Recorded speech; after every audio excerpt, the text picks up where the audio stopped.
Nous allons rester dans le même sujet. Je me permets juste, j'ai le droit en tant que co-modérateur, c'est juste une réflexion, il n'y a pas besoin de répondre, mais finalement, c'est dommage parce que la plupart des complications que vous avez eues, si ce n'est la totalité, ça vient de la sleeve gastrectomie. Alors, vous réfléchirez peut-être à ne pas en faire, la sleeve gastrectomie, puis voir ce que ça va donner. Ça n'a jamais été fantastique dans le duodenal switch ou les choses comme ça qui n'ont pas comporté de sleeve gastrectomie. Alors, on arrête là et on va quand même poursuivre dans le sujet puisque Michel, tu vas nous présenter la comparaison entre l'anastomose entre le duodénum et l'iléon et l'anastomose de type bipartition entre l'antre gastrique et l'iléon, et cette fois-ci dans le cas de patients qui ont déjà une sleeve gastrectomie. C'est ça, merci. Merci beaucoup à l'Académie pour cet honneur que vous m'avez conféré aujourd'hui. De voir les anciens récipiendaires, c'est vraiment une liste impressionnante de chirurgiens. Donc, merci beaucoup pour cet honneur. En premier lieu, je dois vous dire que je suis cofondateur de la compagnie GT Métabolique qui fait les aimants linéaires. Donc, voici mon conflit d'intérêts. Alors, les Anglais utilisent le terme magnet, mais il faut savoir que le terme vient du français magnet. On utilisait le terme magnet bien avant qu'on utilisait le terme aimant. Et moi, avec Guy Bernard, on se demande si on devrait retrouver le terme magnet. Moi, je l'aime beaucoup. Et étant donné que nous sommes à l'Académie, je voulais vous dire que je suis un admirateur de Jaboulet, Mathieu Jaboulet, qui est un inventeur des anastomoses vasculaires suite à l'assassinat du président quelques années auparavant à Lyon. Et donc, près de Mathieu Jaboulet, les frères Lumière ont inventé le cinéma et Auguste Lumière a travaillé avec Jaboulet pour faire le bouton de Jaboulet. Le bouton de Jaboulet qui était deux métaux qui permettaient de faire des anastomoses par compression latérale, terminale, en 2 minutes. En 2 minutes. Mais il fallait savoir aussi que Murphy, à Chicago, avait un bouton qui était relativement semblable, presque identique, mais avec un ressort. Et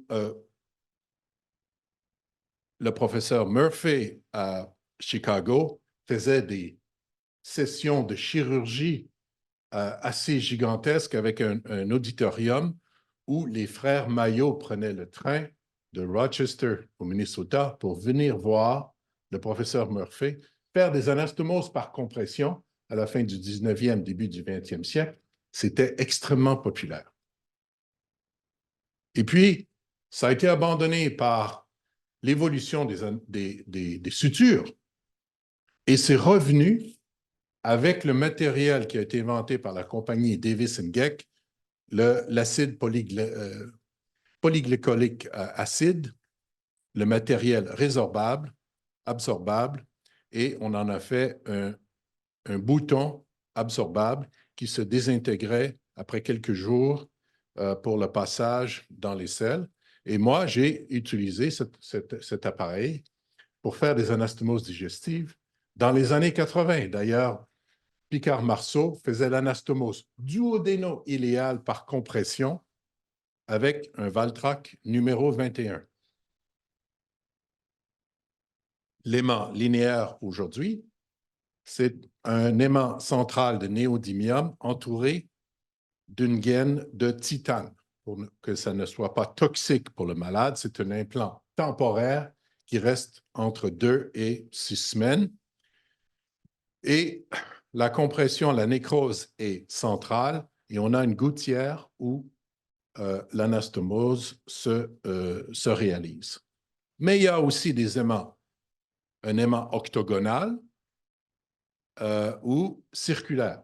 Alors, Magnum Moses, le professeur Harrison de l'Université de Californie à San Francisco font des aimants circulaires et GI Windows, la compagnie américaine des gastro-entérologues de Harvard, font l'aimant octogonal. Mais moi, je dis, pourquoi on doit faire les anastomoses immédiates? Parce que c'est ça qu'on nous a enseigné. Tout vient à point qui sait attendre. Peut-être que l'anastomose peut être retardée. Et c'est ça le principe de l'anastomose par compression. C'est qu'on utilise une technologie d'anastomose retardée. La compression est lente et progressive. Il n'y a pas de segment immédiat parce qu'on n'a pas d'ouverture intestinale normalement. Il n'y a pas de fuite théorique et une guérison périphérique. On peut suivre ces aimants-là par radiologie et savoir qu'est-ce qui se passe dans le temps. L'expulsion est faite par péristaltisme et donc la forme est importante pour pouvoir avoir une expulsion où il n'y aura pas d'obstruction dans le tractus digestif. Alors, en 2008, on a fait des anastomoses duodéno-iléales par compression et on avait comme principe de traiter le diabète de type 2, la perte de poids. Et donc, les études animales, vous pouvez voir par endoscopie à 45 jours, on avait des très belles anastomoses. Voici le spécimen du duodénum et de l'iléon. Et en comparaison avec un groupe contrôle, on avait une non-progression du poids chez les porcs. Au niveau histologique, on avait des très belles guérisons, un bon alignement de toutes les couches, et au niveau du foie, nous n'avions pas de problème. On a breveté en 2008 le principe de faire une anastomose duodéno-iléale avec deux aimants, un gastroscope et un colonoscope qui allaient se rencontrer pour faire des anastomoses duodéno-iléales. On a répété parce qu'on était trop tôt dans la progression clinique et on a dû retarder et nous sommes arrivés à refaire les expériences récemment. Et on a retrouvé les mêmes résultats, l'endoscopie chez le porc à 6 semaines, très peu de cicatrices et d'adhérence en surface, comparé à l'entérotomie qui était fermée par des fils. Encore une fois, très peu d'inflammation à l'anastomose produite par compression. Et si on regarde les études de l'Université de Californie à San Francisco, professeur Harrison, chez le singe, avec des anneaux circulaires, on a des points de rupture qui demandent des pressions plus élevées quand on fait une anastomose magnétique que par agrafe. Donc, ça a été reconfirmé par Kotlovski aujourd'hui, où il a démontré la même chose. Donc, ici, je vais passer parce que le professeur Cadière a présenté ça, mais les avantages, il n'y a pas de dissection du duodénum qui peut être dangereuse. On peut avoir des plaies du pancréas, biliaire, vasculaire. Donc, on élimine tout ça. On a un accès duodénal si on doit aller chercher des calculs dans la voie biliaire principale ou s'il y a des pancréatites. Et puis, l'absorption des minéraux et des vitamines B et C est préservée. C'est aussi réversible. On peut, avec un coup d'agrafe, remettre l'anatomie duodéno-iléale. On peut aussi progresser à une augmentation de la malabsorption en faisant un SADI complet, en faisant un agrafage en dessous de l'anastomose et un switch duodénal complet.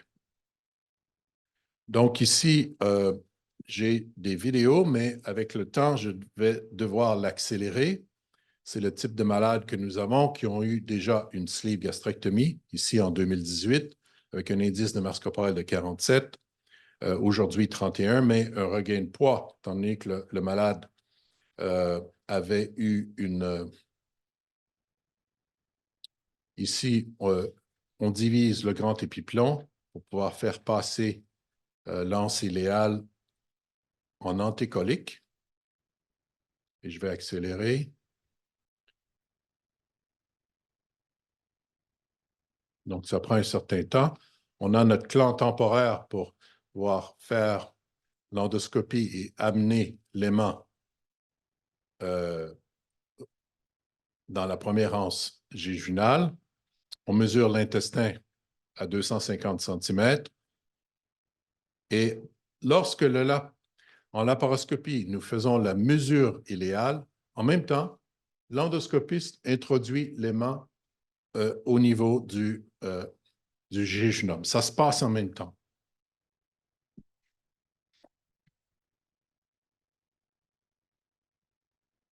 Et donc, on va mettre des clips de titane à 250 cm lorsqu'on a terminé la mesure. Et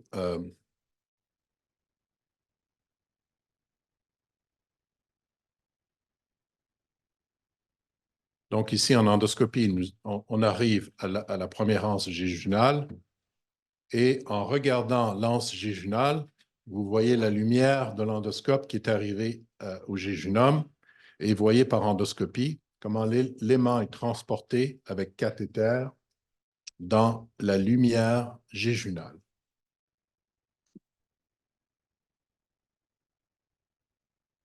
Après, nous allons enlever le clan et nous allons faire le transport. Bien sûr, l'aimant est encore attaché au cathéter endoscopique. Une fois que ça s'est relâché, on peut, de façon sécuritaire, transporter. On va aussi placer une huile qui va lubrifier l'intestin pour le transport. Alors, vous voyez, c'est plus une traction par la pince intestinale.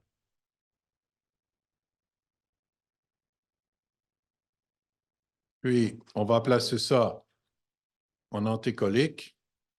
Le deuxième aimant a déjà été introduit dans le duodénum. Il y a 3 aimants, un par-dessus l'autre. Celui par laparoscopie, celui dans l'iléon, celui dans le duodénum.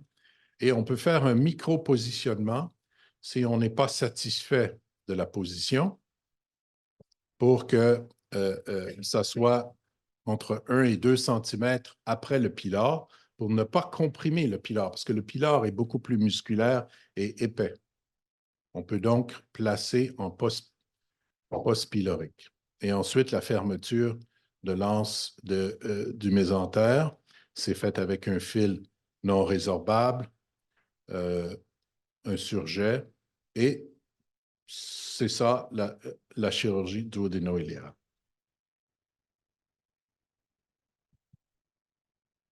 Donc, les premiers essais ont été faits en République de Géorgie avec Dr Abouladze, les 5 premiers malades.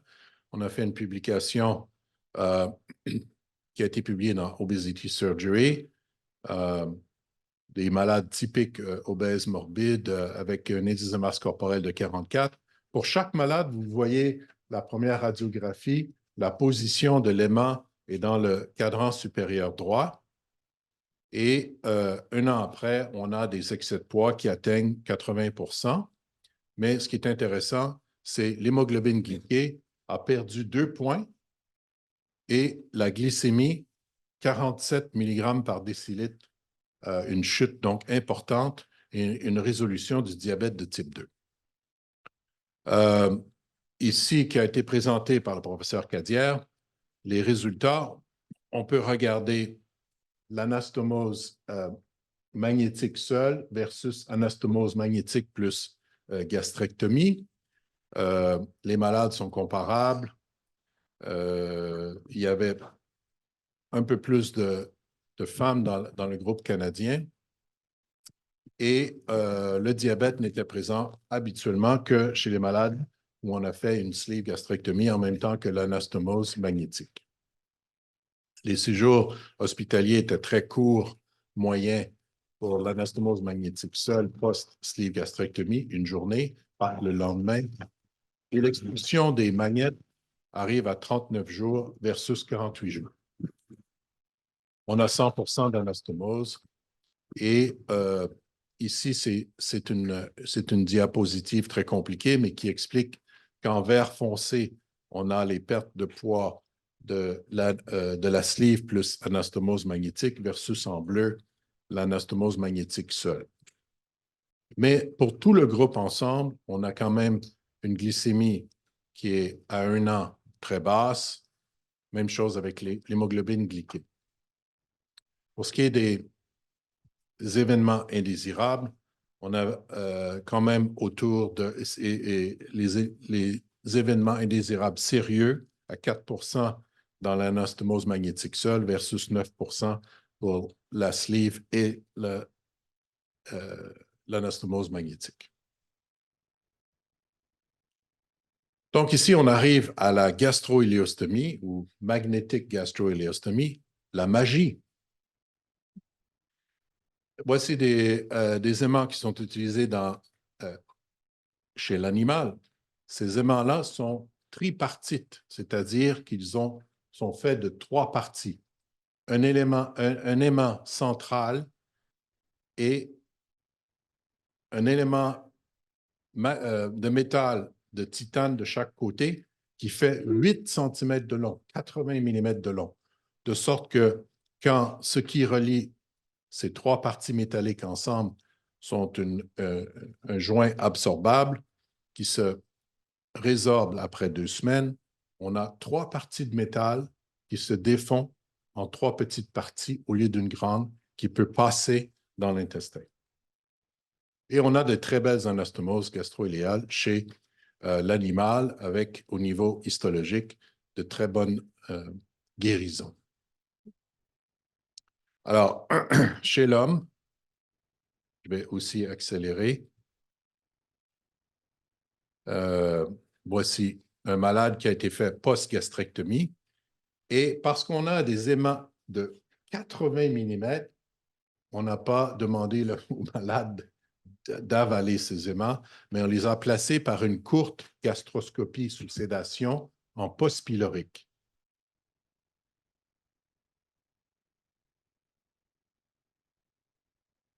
OK? Et on a demandé au malade de retourner dans la salle et quelques heures, entre 2 et 3 heures plus tard, l'aimant était déjà dans le jéjunum.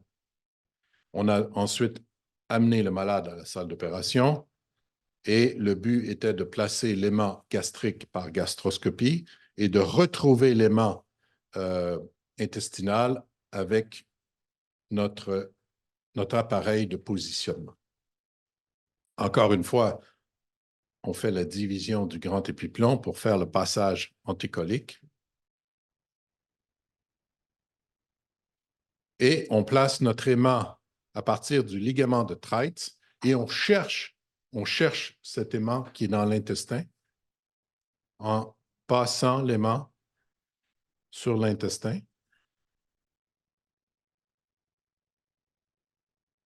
Et vous voyez qu'en quelques heures déjà, cet aimant est assez distal dans l'intestin. On le cherche, on ne peut pas le voir. Et là, vous voyez, je le sens, c'est un aimant de 80 mm dans le grêle qu'on va ensuite placer près de l'estomac. Alors, il y a la mesure de l'intestin et ensuite, il faut préparer le site de l'ancienne gastrectomie. Il y a souvent des adhérences et j'aime faire l'anastomose sur le côté postérieur de l'antre et non pas sur le côté antérieur. Alors, ce malade a été opéré par un autre chirurgien et il y avait des clips sur la ligne d'agrafe. Moi, j'ai eu peur que les clips de métal s'interposent entre l'antre et l'intestin et donc je vais les enlever durant la procédure. Pendant ce temps-là, vous voyez, ça, c'est le reste de la partie postérieure de l'antre. Il y a quand même une dissection à faire. J'enlève ces vieux clips.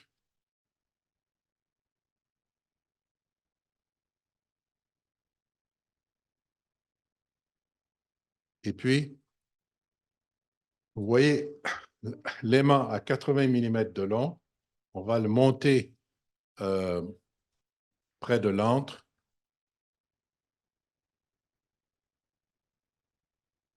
Et ça va se coller. 2 aimants de 80 mm de long. en postérieur et le reste, fermeture de la brèche mésentérique. Donc, on a parlé de la cohorte MACD, qui était de 24 sujets, et il y avait 100% des alignements, et l'intervalle d'expulsion était de 36 jours au niveau médian. Les variables pondérales sont très bonnes. Si on regarde en termes de pourcentage d'excès de poids à 1 an, c'est 16%. Quand on regarde les premiers malades avec gastro-iléostomie, donc l'indice de masse corporelle était de 39, 100% des placements des aimants, passages et anastomoses, et on a quand même un court suivi. 90 jours, on a certains malades à 180 jours, mais à 90 jours, il y a 30% d'excès de poids déjà avec la gastro-iléostomie. Et si on compare la MACD avec la MACJ, on se rend compte qu'il y a 3 fois plus de perte de poids avec la gastro-iléostomie qu'avec la duodéno-iléostomie. Donc, c'est quand même une procédure qui est beaucoup plus efficace en termes de perte de poids. Mais on a passé à la deuxième génération des aimants. Maintenant, les aimants, on peut les avaler. Et l'aimant a été fait plus à plat, un diamètre plus petit, avec un pourtour absorbable. Et ça, c'est le ballon Allurion, ou, si vous voulez, la pile cam à peu près le même diamètre, donc c'est beaucoup plus facile. Et l'idée est de faire des anastomoses duodéno-iléales sans gastrectomie pour le diabète de type 2. Alors, maintenant, on a des aimants qu'on fait avaler et 2 heures, 3 heures plus tard, on amène le malade à la salle d'opération et faire l'anastomose comme on l'a mentionné.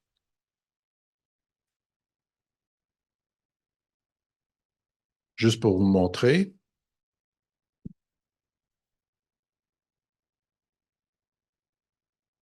C'est le type de malade maintenant qu'on fait avec diabète de type 2, entre un indice de masse corporelle de 30 et 35, avec tous ces médicaments pour le diabète. Beaucoup de gens pensent que c'est difficile. Donc, on donne aux malades l'aimant. L'aimant maintenant est beaucoup plus long. Il est de 4 cm. On a des aimants maintenant de 5 cm. Le malade le place sur la langue et l'avale.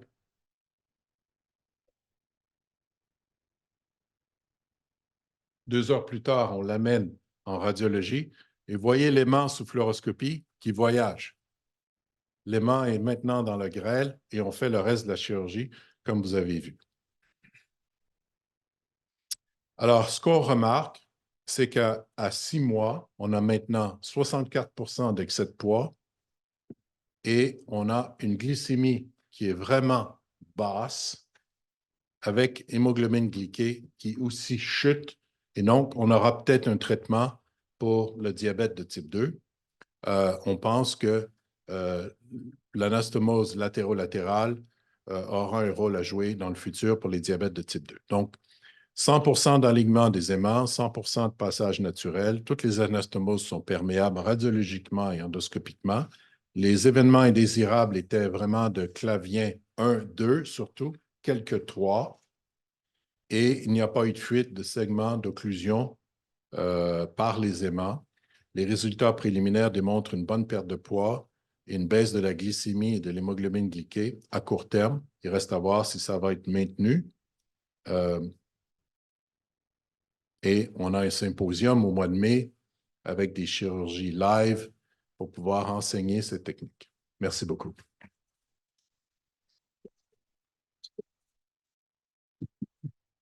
Merci, Michel. Quelques questions dans la salle, peut-être, sur ces différentes versions? Oui, on a.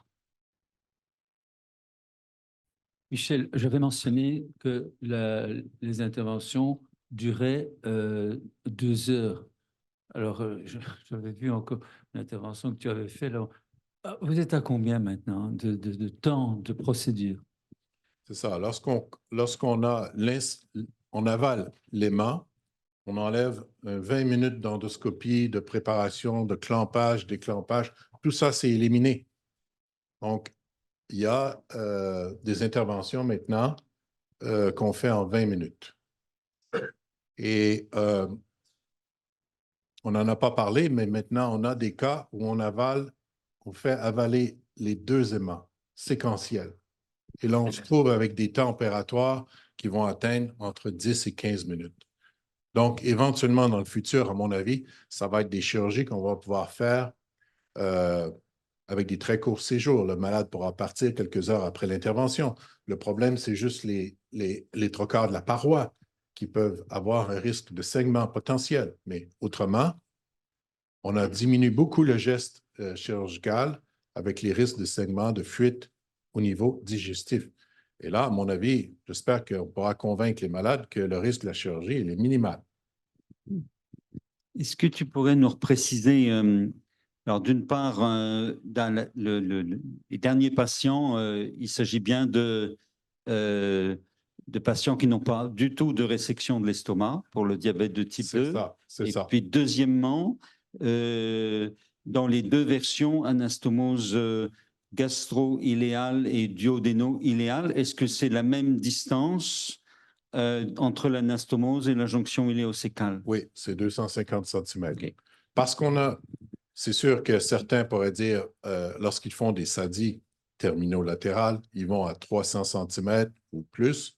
Mais ici, c'est une latéro-latérale. Donc, à mon avis, il y a beaucoup moins de risques et c'est pour ça qu'on se rend à 250 cm de la valve iléocécale. Bon, on voit bien que la difficulté, quand même, c'est d'aller descendre cet aimant dans l'intestin grêle. Alors, vous voulez dire, vous avez fait beaucoup de progrès pour justement que ça descende bien. On aurait envie de vous dire, mais pourquoi vous ne leur faites pas boire en pérope, enfin, je veux dire, mettre dans le duodénum en péropératoire du polyéthylène glycol qui va, une fois que vous avez mesuré les 250, ouais, ça s'arrête et puis vous y êtes. Oui, on l'a fait. Ce qu'on a appris, c'est l'utilisation d'huile minérale, une huile assez lourde qui n'est pas absorbée, qui reste dans la lumière intestinale. Donc, on l'a fait boire entre 100 et 200 millilitres d'huile minérale qui va descendre tout le long de l'intestin. Et là, dans les premières vidéos, vous voyez que c'est un peu une petite lutte, mais dans les derniers, c'est un glissement super rapide. Donc, il faut lubrifier l'intérieur de l'intestin. On a bien appris. Ouais. Gérard Morvan pour une question. Question de béotien complet. Qu'est-ce qui se passe quand les 2 aimants switchent ensemble mais pas au bon endroit? Alors, chez les malades où on a des avalées séquentielles, on a retrouvé les 2 aimants ensemble entre le jéjunum et une autre partie du jéjunum distal et on peut les défaire, on peut les déconnecter et les faire descendre avec nos aimants de positionnement un peu plus bas et les reconnecter. Mais on sauve énormément de temps chirurgical. Donc, on peut refaire l'anastomose. Par exemple, quand on fait des anastomoses duodéno-iléales, il m'est arrivé une fois où il y avait une twist. J'ai été capable de les défaire, de retwister l'intestin et de replacer. Donc, ce n'est pas final. On peut faire du positionnement. Repositionnement. Alors, une ou 2 dernières questions. Très rapidement, comment se fait-il qu'il n'y ait jamais eu d'aimant coincé au niveau de la valvule de Bowen? Ben, peut-être parce qu'on n'en a pas fait assez. On en a fait 80 à date, 80 patients. J'imagine que quand on en aura fait 1000, il y aura des aimants qui vont se coincer, comme on voit dans la PillCam, dans la caméra pilule qui est avalée. Ça arrive que ça va coincer. Et on a mis en contre-indication les patients qui ont eu une histoire de maladie diverticulaire assez compliquée, de rétrécissement du côlon, de chirurgie intestinale multiple, etc., de maladies inflammatoires. Il y a toute une liste. parce que on pense que ça pourrait se coincer. Là, on parle d'un matériel qui a l'accord FDA, c'est ça? Non, pas encore, mais bientôt. Et pas le marquage CE. Bientôt aussi. On a une audience en juin. Eh bien, nous allons poursuivre. Merci beaucoup, Michel.